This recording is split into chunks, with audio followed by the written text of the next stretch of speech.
I'm Margaret Brennan in Washington, and this week on Face the Nation, it's down to the final hours of campaign 2024, and election night is shaping up to be an epic cliffhanger. Barnstorming the battlegrounds on Saturday, both presidential candidates stumped for every last vote, with their arguments ranging from the serious. This is not someone who is thinking about how to make your life better. And this is someone who is increasingly unstable, obsessed with revenge, consumed with grievance, and the man is out for unchecked power. We got to put America first. And we will stop illegal immigration once and for all. We will not be invaded. We will not be occupied. We will not be overrun. We will not be conquered. To the silly. I'm going to vote for us. Great. Any chance you are registered in Pennsylvania? Nope, I am not. Well, it was worth a shot. The day capped a wild week on the campaign trail, filled with distractions that drew America's attention to two key voting blocs: Latinos and women. First, the fallout from a racist joke that fell flat. A floating island of garbage in the middle of the ocean right now. Yeah, I think it's called Puerto Rico. Democrats jumped on the Trump campaign misstep, but when the current president bungled his party's message of inclusion, the only garbage I see floating out there is his supporters. The former president played up Biden's unforced error and sharpened his plea for the hotly contested Latino vote. I love the Hispanics. I love them. The battle of the sexes, at least in the voting booth, is also considered crucial in these final days. I'm going to do it whether the women like it or not. I'm going to protect them. Harris is already running well ahead when it comes to women. Will the gender gap widen with Trump's sexist comments and his violent rhetoric, like this mention of Liz Cheney? She's a radical war hawk. Let's put her with a rifle standing there with 9 barrels shooting at her, okay? Let's see how she feels about it. You know, when the guns are trained on her face. We'll talk about it all with two key senators, Florida Republican Marco Rubio and Nevada Democrat Cortez Masto. Plus, reality checks on the state of the economy and election security. It's all just ahead on Face the Nation.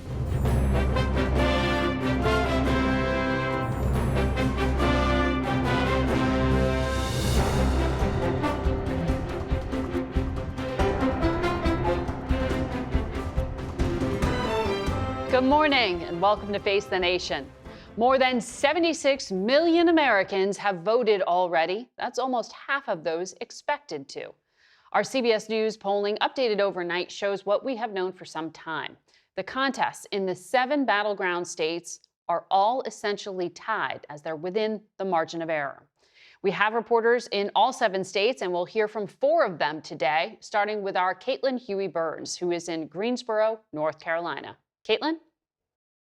Margaret, former President Donald Trump campaigned here in Greensboro last night and is returning to the state today and tomorrow, all a sign that this state is up for grabs. We can't take a chance of losing the great state of North Carolina. The Tar Heel state has been reliable for Republicans. No Democrat has won it since 2008. But of all the states Trump won in 2020, his victory in North Carolina was the closest. And both campaigns are competing for voters on the same turf. In fact, Trump and Vice President Kamala Harris touched down here at the same time yesterday. Their planes literally parked next to each other on the tarmac. And Democrats hope the state's changing demographics and voters' views on abortion access work in their favor. Republicans, meanwhile, are encouraged by the number of their voters who have already cast ballots. Early voting ended here yesterday. I'm Nicole Killian in Georgia, where both candidates are making last-minute stops this weekend. The Peach State has been in play since President Biden flipped it in 2020. According to the Secretary of State, over 4 million ballots have been cast. That's more than 3 in 4 who were expected to vote this year. Some of the highest participation totals are coming from Republican strongholds outside of Atlanta, something GOP sources tell us they're encouraged by. But top Democrats in this state believe they're also competitive. Plus, more than 1 million black voters have cast ballots. That is a critical demographic, particularly for the vice president, although the former president is trying to siphon off support. This weekend marks the last time that Harris and Trump will likely be in Georgia, but their running mates will be here, and both campaigns have events planned through the election with the goal of capturing this state's coveted 16 electoral votes. I'm Chris Van Cleve in Scottsdale, Arizona. Already statewide, nearly half of registered voters have cast their vote either in person early or by mail. And that comes after a push by both parties to get people out early and includes almost everyone at this Vance rally in Scottsdale. On the ballot, a closely watched Senate race and abortion. Voters leaning towards Trump tell us immigration and inflation are key issues. Voters leaning Harris see different solutions for the border and are focused on women's rights and protecting democracy. One place where both sides agree is concerns over voter fatigue due to a longer than usual ballot that could lead to delays for those voting on Tuesday. Local leaders say security will be tight. I'm Weijia Jiang in Philadelphia, where the Harris campaign says volunteers have knocked on nearly 1 million doors in Pennsylvania in the last 24 hours alone. Her team believes that an aggressive ground game will drive up Democratic turnout among her base, while the Trump campaign has also worked to expand support from voters of color, especially black and Latino men. Another top line here in Pennsylvania, the battle of the sexes.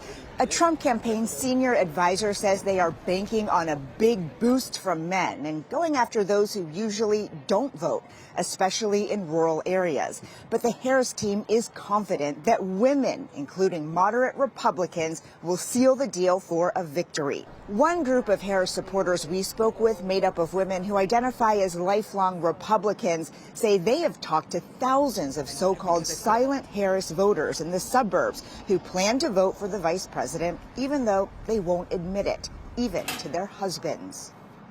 We've had a lot of women express a genuine discomfort or almost a fear of telling other people in their lives that they're going to vote for Kamala Harris. But a senior Trump campaign official tells us they do not believe there are enough of those voters to make a real difference. Both nominees plan to hold multiple events in Pennsylvania before Election Day. In fact, Harris will spend all tomorrow storming the state with several stops, ending right here in Philly for her grand finale campaign rally. Margaret? That's Weijia Jiang in Philadelphia. We go now to Florida Republican Senator Marco Rubio. Good morning to you, Senator. Good morning, Margaret.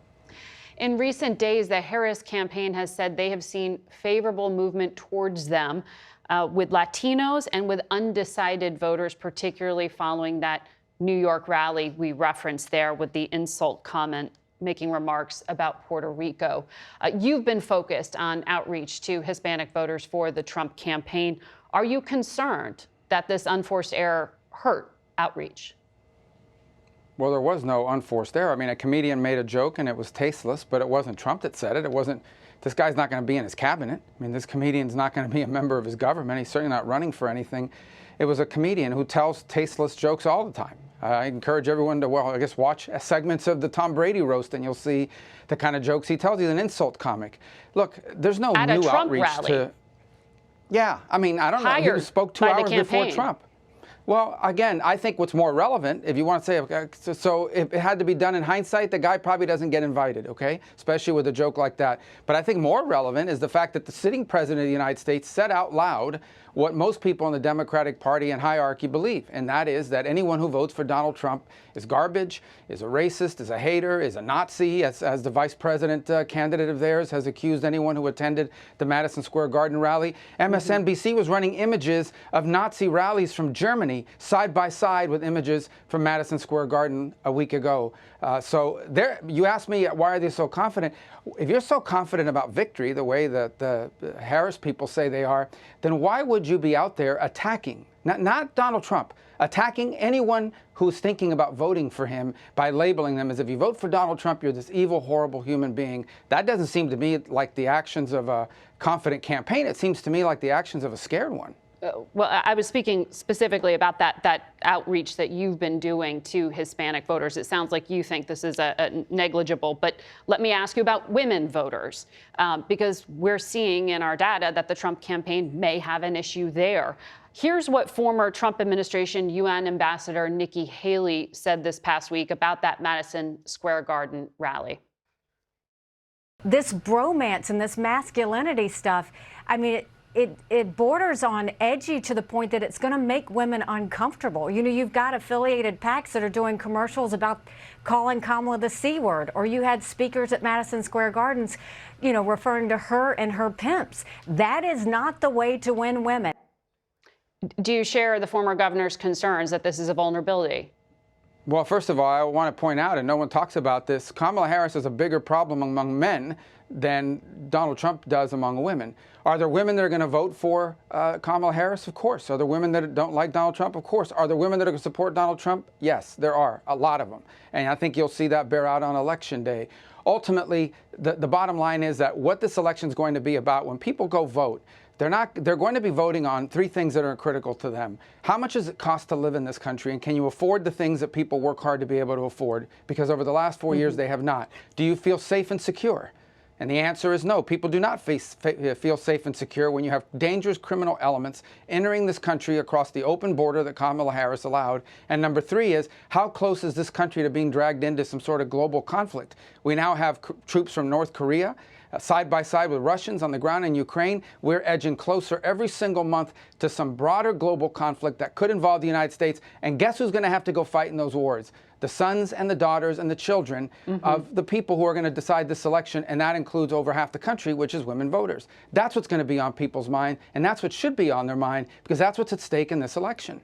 Well, in terms of safety and security, that soundbite a moment ago from Donald Trump talking about training guns on the face of Liz Cheney. The Trump campaign says that was about foreign policy. Well, we just played it for our viewers and listeners who heard it. Isn't it possible to make the case without using rhetoric like that?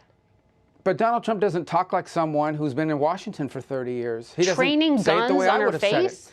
No, but that's not what he said. Margaret, you guys know that. Come on. I mean, everybody knows exactly what he was saying. What he was saying is, you're so much in favor of war.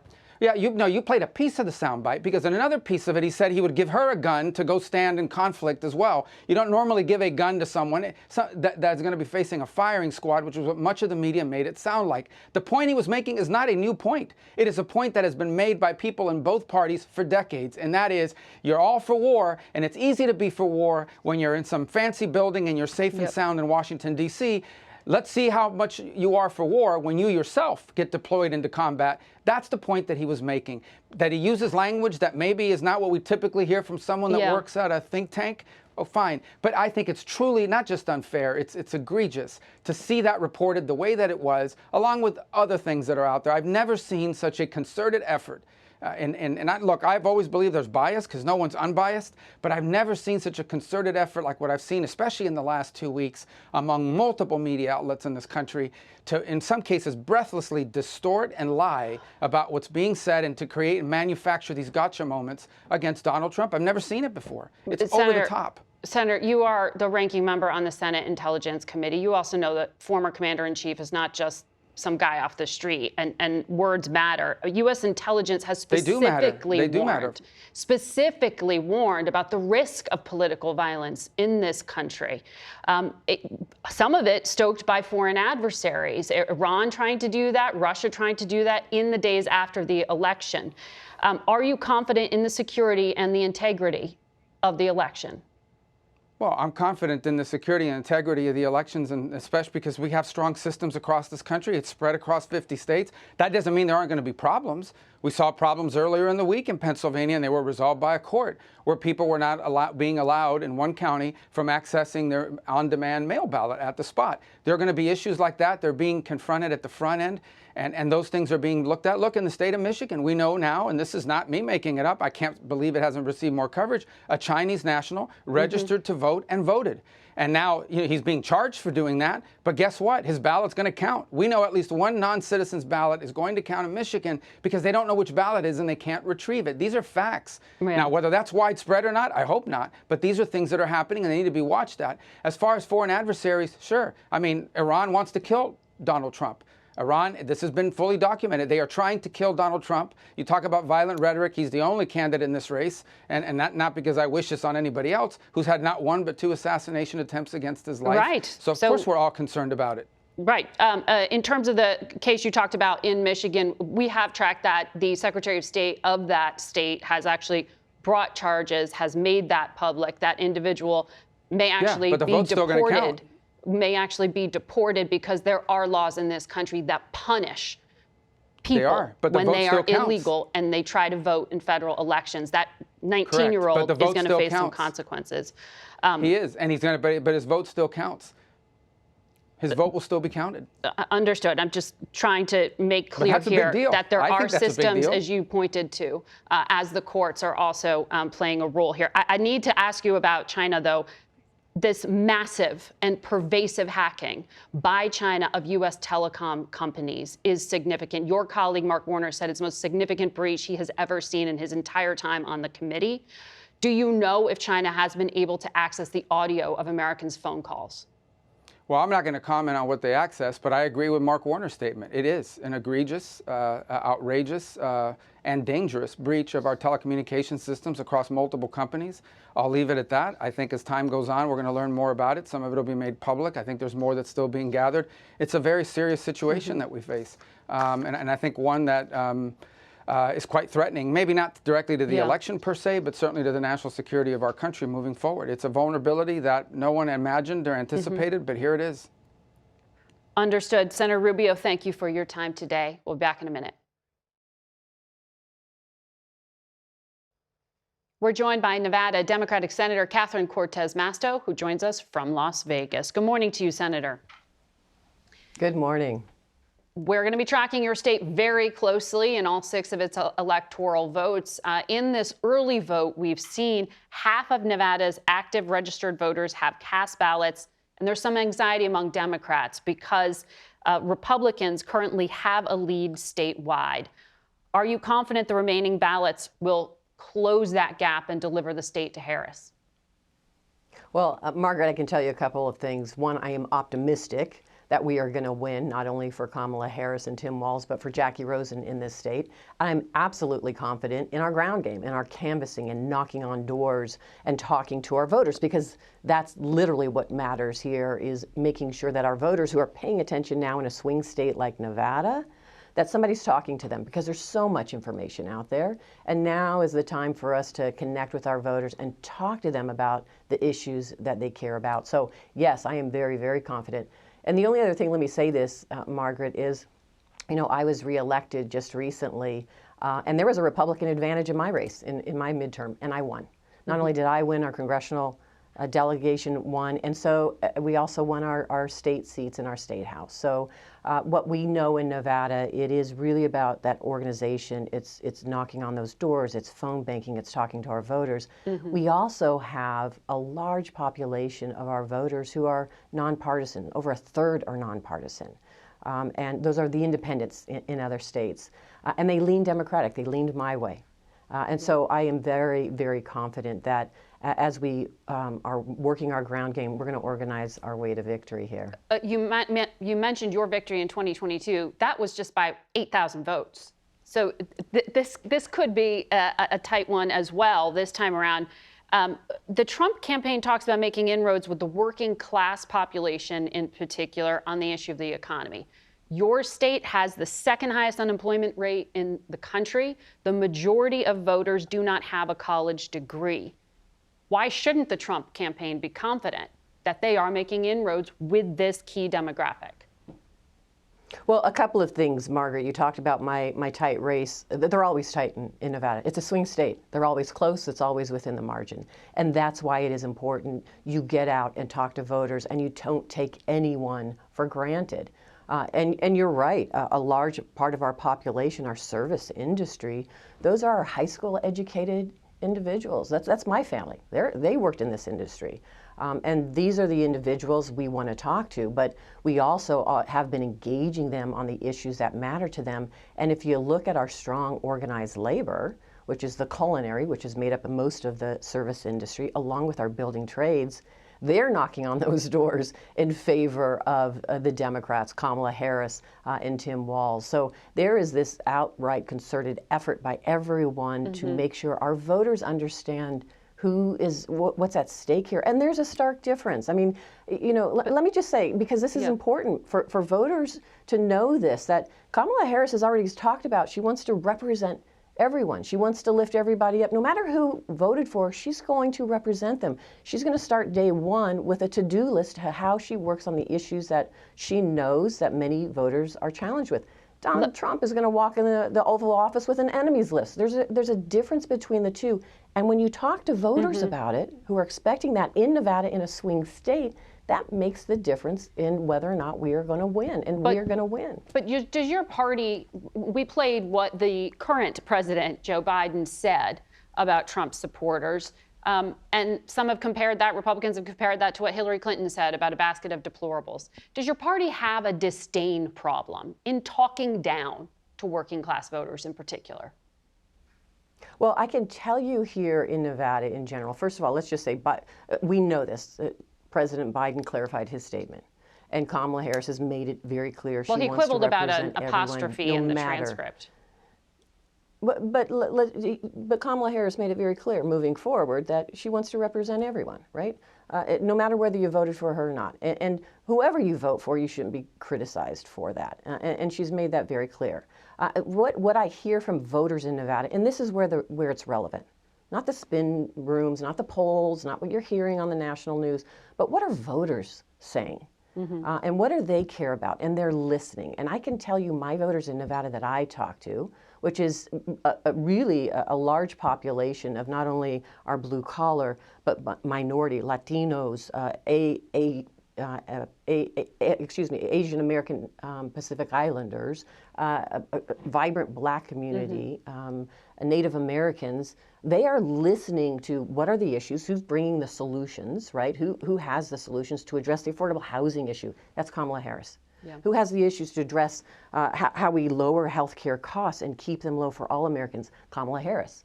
Who has the idea about how we protect Affordable Care Act and not repeal it? That's Kamala Harris. So those conversations matter to my voters in Nevada, and that's what's relevant at the end of the day, and how we're going to make this happen. And your state also will be key to watch. You do have abortion on the ballot, even though it's already legal in your state. There is talk about enshrining it in the Constitution based on what happens Tuesday. We'll be following that and what happens with your party. Senator, we have to leave it there for time. Thank you. We'll be back with a lot more Face the Nation, so stay with us. Be sure to tune in to CBS News on Tuesday night when we'll be live from our election headquarters in New York City. I'll be there along with Nora O'Donnell, John Dickerson, Gayle King, and the rest of our political team for what is likely to be a very long night. Our coverage starts at 4 p.m. Eastern on CBS News 24/7 streaming, 7 p.m. Eastern on the CBS television network.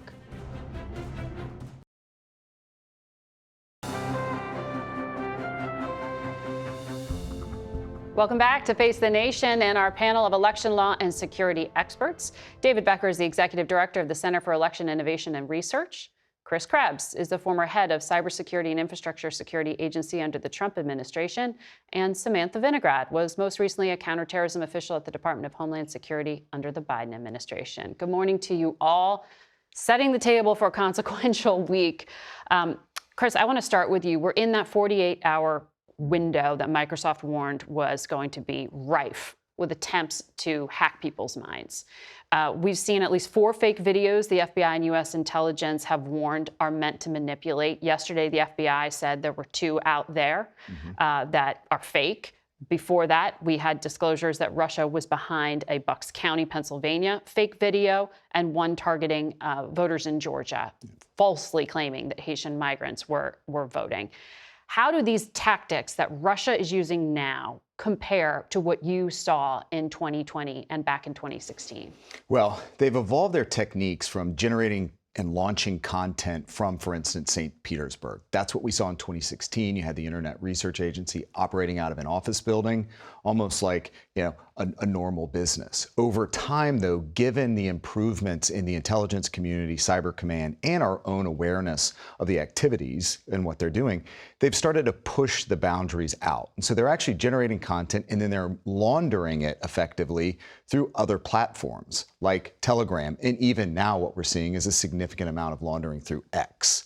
And then U.S. citizens pick up this information and pick up these videos, and then they promote it on their own accounts and on their own social media platforms like Facebook. So they're moving it out. They're avoiding the techniques that U.S. Law enforcement intelligence has deployed and developed. And so they're not as good, though. So a lot of these videos that we're seeing, they're actually quite amateurish. That's not to say they can't have better content coming forward, but really they're just kind of flooding the zone and trying to distract. And confuse and sow distrust of our institutions. Sam, U.S. intelligence has been briefing and disclosing. That's part of what they're doing to try to counteract this. We also saw early on warnings about Iran and what they are doing. The assessment, Iran favors Harris, Russia favors Trump. What form of influence are we seeing? Well, Iran has two main goals in this election cycle. First, to denigrate President Trump. They have expressed a preference for Vice President Harris based upon Trump's record in office and their perception of what Mr. Trump would do if elected. That's objective one. Objective two is to sow discord, and they view undermining perceptions about the integrity of our elections as an effective tool. So they are using influence operations to denigrate Mr. Trump and to sow discord using AI-generated content, really focused in particular on, for example, allegations of voter fraud. We should expect Iran to continue increasingly sophisticated influence operations related to perceptions of a lack of election integrity. That will last well after polls close, Margaret. This is the most attenuated election security-related threat environment we have likely seen in history. It's not about just changing votes. It's about not trusting our democracy. Right. David, 76 million Americans already voted. So can we say those numbers show the adversaries are failing? Or are the election workers you're speaking with really concerned about what's to come? Well, it has increased our ability to be resilient against the disinformation. The more people who vote early, they've effectively inoculated themselves against disinformation that might be inclined to be intended to help them self-suppress their vote or confuse them about how to vote. So the fact that we've had over 76 million vote already, and that's going to increase by several million more once all the mail ballots are in, once there's even early voting going on today still in about 27 states in D.C. So that's very good. That means the number of people that still need to vote on Election Day when disinformation might be very focused on them, trying to get them confused with very little time for them to be resilient against that disinformation, that's going to affect fewer voters. That's a very good thing. And I think we're seeing, especially in states like Georgia and North Carolina, well over 4 million votes in each of those states has been cast, millions of votes in many of the other swing states. And so far, very few problems, despite efforts to create problems, perhaps from our adversaries overseas. And you would point people to the secretaries of state themselves, their websites for reliable information. Whenever you need information, go to your state election website. That's usually the Secretary of State's website. Sometimes in North Carolina, Wisconsin, there's an election commission or election board. Go to your local election website if you know your county or locality where elections are taking place. And if you need help, go to vote.gov. That'll navigate you there eventually. Just rely upon those sources solely for information. Chris, when you were in government, we did see back in 2018 disclosure by the general at the head of then Cyber Command and the National Security Agency say that the government at that time set up a small group to basically knock Russia offline, to physically stop them from some of these influence operations. Can the U.S. undertake offensive operations like that now? Absolutely. I do think, though, that the infrastructure that the adversaries, so the Russians and the Iranians, have put into place may not be where it once was. It has moved. Keep in mind that earlier this year, the Department of Justice took offline a disinformation group that we track as Doppelganger. They took their various websites offline. And they did it in a way that was timed so that they could not rebuild those websites and reestablish the engagement with those websites in time for the election. So there have been steps taken to ensure that the bad guys can't execute their strategies. And in the meantime, you have organizations like CISA that are doing more with more jurisdictions on election security than at any other point previously. So they have a lot of confidence around the resilience of the system. But what you said about using Americans to spread disinformation, people are becoming unwitting agents of a foreign adversary, essentially by retweeting or reposting some of these fake videos. We have seen that, right? So there was another Department of Justice announcement that a media outlet based out of Tennessee was receiving funding from the Russians, from RT, a cutout tenant group. Now, to David's earlier point, this is why it is so critically important that American voters, when they're looking for information about the election, they go to their relevant local or state official. They know what's going on. If you're in Georgia, Brad Raffensperger and Gabe Sterling are probably running the tightest ship when it comes to elections in the country right now. They're incredibly effective. They're out there. They're putting information in the hands of the American people so they understand what's happening. And so when Russian operations like the Haitian voters pops up, they were on it immediately and they knocked it down. That is hugely effective in maintaining trust in the process. Sam, we have seen concerns about physical security, though, as well at voting locations. The Democratic governor of Washington state has activated the National Guard, put them on standby, citing general and specific information and concerns about violence and unrest. You did have that drop box in Vancouver that damaged hundreds of ballots. There's an incendiary device there. Are there specific plots the federal government knows of at this time? Well, it is a generally heightened threat environment, both in terms of complexity and the length of time that terrorism-related threats, criminal threats, and influence operations by nation states will last related to the election. It is just prudent planning, Margaret, in this threat environment for officials at all levels of government, federal, state, and local, to engage in detailed operational planning.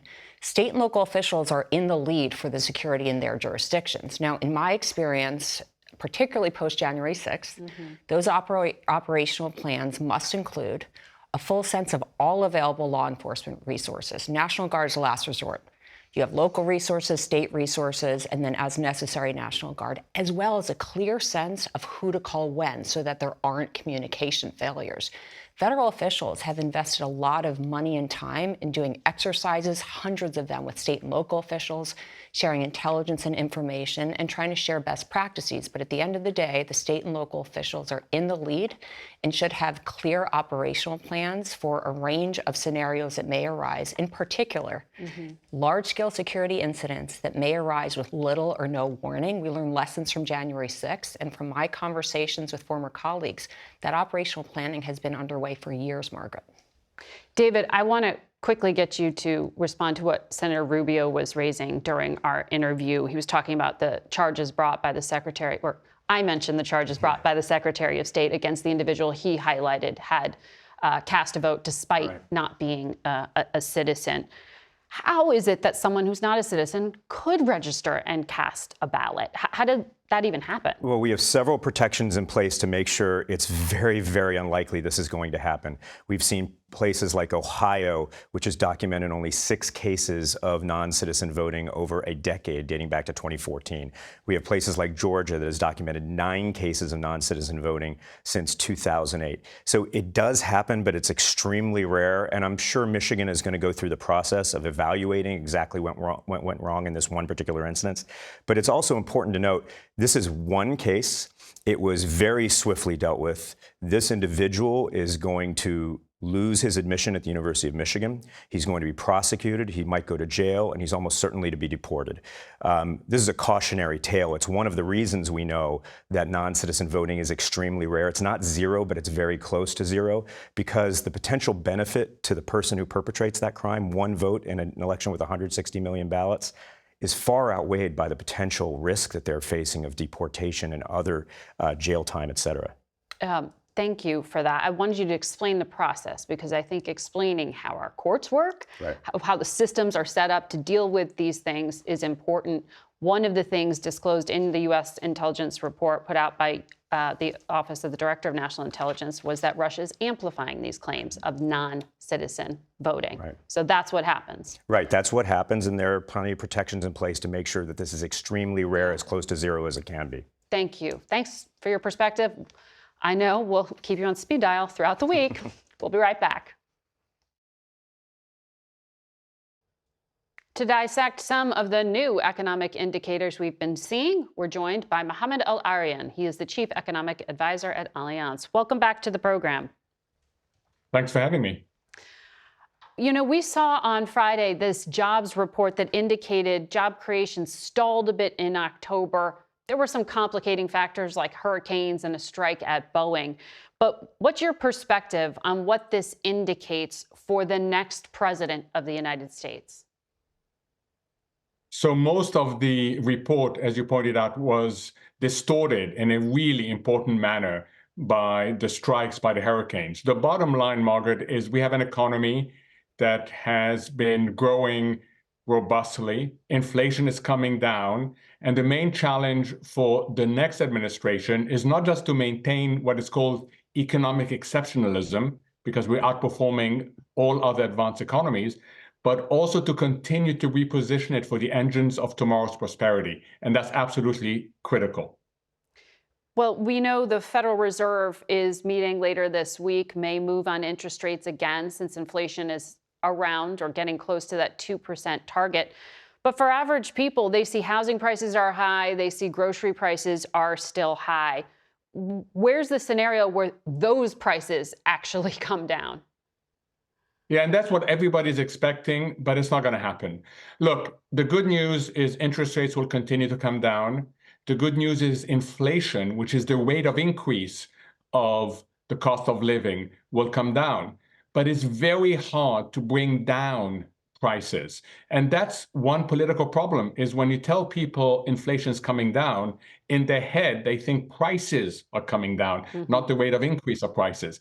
So it's a misunderstanding, unfortunately, but you've got to be careful what you wish for, because if prices come down significantly, we are then in something much worse economically. And that misunderstanding being used quite a lot on the campaign trail, Mohammed, as you know. I know the stock market is not an indicator of what's happening with the economy, but it is forward-looking.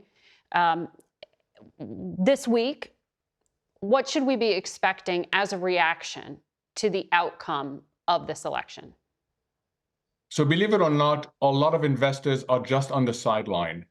They see so many possibilities, be it for the presidential race, be it for Congress, or even the extent to which what is promised by presidential candidates will become policy.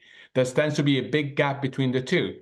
So quite a few investors have said, you know what, there's way too much uncertainty. I'm just standing on the sideline and waiting to see what emerges. A gap between what's promised and what's delivered is a very diplomatic way of putting campaigning there, Mohammed. But neither candidate is even making a gesture towards reducing the debt burden in this country. And in terms of what's being promised, the plan that the vice president has put forward is estimated by this Committee for a Responsible Budget to increase the federal debt by nearly $4 trillion through 2035. Donald Trump's plans would increase it by nearly $8 trillion. Congress, as you suggested there, they can put the brakes on anything here. But does this continued promise of spending and no promise of reducing it concern you? It does. It does in a big way. Look, it was unthinkable that we would have almost 30 months of unemployment at 4% or below, and we'd run fiscal deficits of 6 to 8%. Remember, John Kennedy said, when the sun is shining, you fix the roof. Instead, the sun has been shining in our economy, and we created more roofs. Our debt to GDP is 120% of our debt is 120% of GDP. Look, both candidates, whether they like it or not, are going to have to find a way to moderate deficits and debt, and critically, Margaret, to create operational flexibility in the budget. The budget is becoming more and more rigid, which means that it's harder to respond to unanticipated shocks. unanticipated shocks. In terms of one of the things we have heard from the Trump campaign quite a lot is this pledge to use tariffs to create income for the government somehow. That's how Donald Trump suggests using them. Do you view tariffs as a regressive tax that will hurt poor people by raising prices for them? Or do you view them as somehow, you know, a rising tide that floats all boats? So tariffs are a dangerous tool. They have limited use, but if they are overused, they become counterproductive. It is not a good idea to promise the use of tariff to deliver all sorts of things, be it a lower deficit, be it protecting domestic producers, be it putting pressure, leveraging influence on other countries. Tariffs have a role to play, but not to the extent. And similar for the other side, industrial policy and regulation, they both have a role to play, right? But be careful of overreach. Right. Fair point. Mohamed El-Erian, thank you very much for your analysis. The economy consistently the #1 issue for American voters in this election. We'll be back in a moment. Joining us now for a preview of what we'll all be looking for on Tuesday is our Executive Director of Elections and Surveys, Anthony Salvanto. Anthony, this is neck and neck. You've been telling us that for weeks now. What is it that the campaigns are focusing on and what we should be looking for? Hey there, Margaret. So start with this. Here's the map. The states in white are all those razor-tight battleground states. But let's get beyond the margin of error for a second and look at some of the political possibilities, and we can show you that in our polling models. Start with this, what I think is one of the key dynamics in this race. There are voters who say they did not vote in 2020, and many of them, in fact, about 4 in 10, say that they definitely will this time. Among them, especially the men among them, are for Donald Trump, and the Trump campaign is trying to turn them out. So we wondered what happens if he does, and I'll show you. On this map, we're going to run that scenario through our CBS models, and if he does turn out a lot of those non-voters, those men, they boost him, he would do well across the Sun Belt, Arizona, Georgia, North Carolina, and flip Pennsylvania, and that would be enough to put him over the top and give him the win. That's a hypothetical, but it shows you how one of those campaign dynamics could play out. Now, on the other side, there's another important dynamic, and that is the gender gap. We've talked about it a lot, and I'll show you a slide from one of our recent polls that illustrates that. So many more women voting for Kamala Harris. Well, you've seen the Harris campaign out there trying not only to get women turnout, but also some crossover from Republicans, and in particular, Republican women. So we said, what happens if she can get those Republican numbers to match closer to what Joe Biden got in 2020, driven in large part by women and Republican women? If I put that scenario into the map here, our models show that she would hold the blue wall states across the upper Midwest, keep Georgia in her column, even flip North Carolina, and that would give her an electoral college victory. All of this, again, hypothetical, but it puts it in political terms, some of the dynamics that could play out, and we'll be watching on election night, Margaret. And you'll be watching in real time as the data comes in to the desk. What is it that we should be tracking throughout the night? So we're going to show you everything as it comes in. And the first thing I'm going to show you is where the votes are, because sometimes, and I'll pull up the 2020 map here in Georgia, just as an example, you're going to see red areas Republican, you're going to see blue areas Democratic, but I'm always going to show there are more people in some of these places than others. If I take this map and I rotate it, what you'll see in the example of Georgia is the higher bars reflect more votes, and there's more voters in Atlanta and Metro Atlanta. And Democrats need to do well in places like that, really get a lot of turnout there, whereas across rural areas, you see it's more flat on the map here, not as many votes, but Republicans very consistently kind of add to their margins there. That's one way we're going to show you the state in full. The other thing I'm going to watch is patterns, shifts from the last election to this one. Again, as an example, if I were to show you the shift that happened from 2016 to 2020 in Georgia,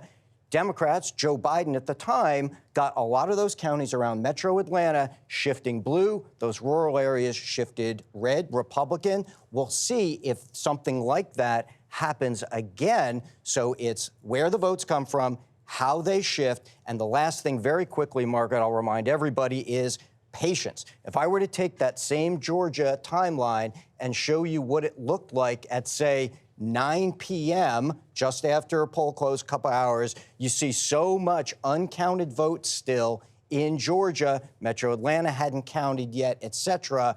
If this pattern comes out again on election night, we'll want to say, hold on, let's wait for all the votes to get counted before we know the winner. Margaret? Patience is a virtue. Anthony, thank you. We'll be right back. That's it for us today. Thank you all for watching. Until next week. For Face the Nation, I'm Margaret Brennan.